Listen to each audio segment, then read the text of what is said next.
रात्रि स्वभाव प्रभवा मता यातां भूतदात्रीं प्रवदन्ति तज्ञः तमोभावा माहुरघस्य मूलं शेषाः पुनर्व्याधिषु निर्दिशन्ति। इसमें निद्रा के 6 प्रकार बताए गए हैं। इनमें से रात्रि स्वभाव प्रभवा को भूतधात्री भी कहा जाता है।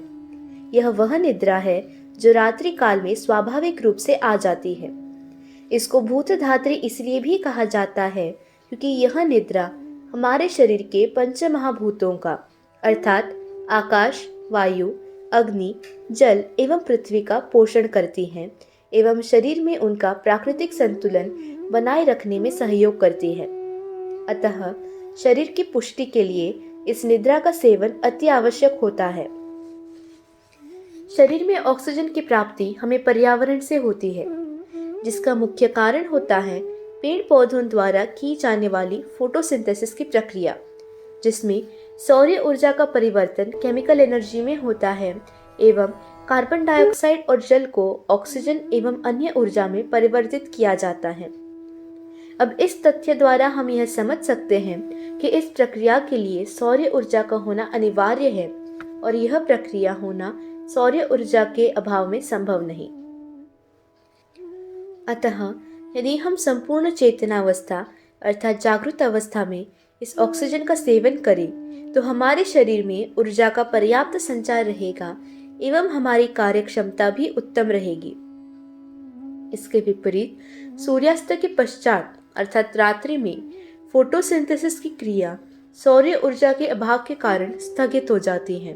अतः परिणाम स्वरूप पर्यावरण में ऑक्सीजन की मात्रा कार्बन डाइऑक्साइड की अपेक्षाकृत कम रहती है।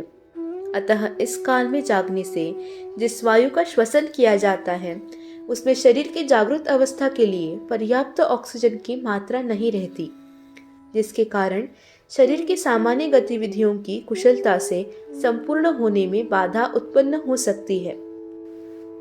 रात में नींद आना आसान होता है क्योंकि रात में पृथ्वी पर ऑक्सीजन की मात्रा कम हो जाती है और कार्बन डाइऑक्साइड की बढ़ जाती है। इसके कारण शरीर का तमोगुण बढ़ जाता है व नींद स्वाभाविक रूप से आ जाती है। प्राणवायु का एक मुख्य कर्म होता है भोजन को उदर में पहुंचाना व पाचन में सहायता करना।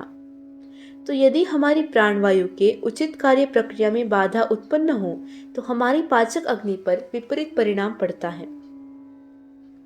पाचन क्रिया उत्तम न होने के कारण अपाचन अर्थात इम्प्रॉपर डाइजेशन, एकाग्रता में कमी अर्थात लैक ऑफ कॉन्सेंट्रेशन, अनिद्रा अर्थात इंसोम्निया, क्रोध अर्थात एंगर, भ्रम अर्थात डिल्यूजन जैसी कई समस्याएं उत्पन्न हो जाती हैं।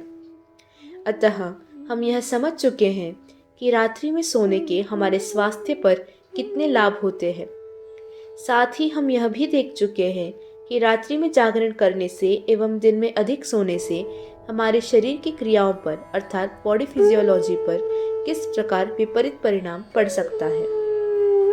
It is difficult not impossible. ये हमारा नया उपक्रम आपका स्वास्थ्य उत्तम रखने में सहायक हो, यही हमारा प्रयास है। हमसे जुड़े रहें और अपने परिवार के स्वास्थ्य के लिए हमारे आगामी वीडियोस जरूर देखें।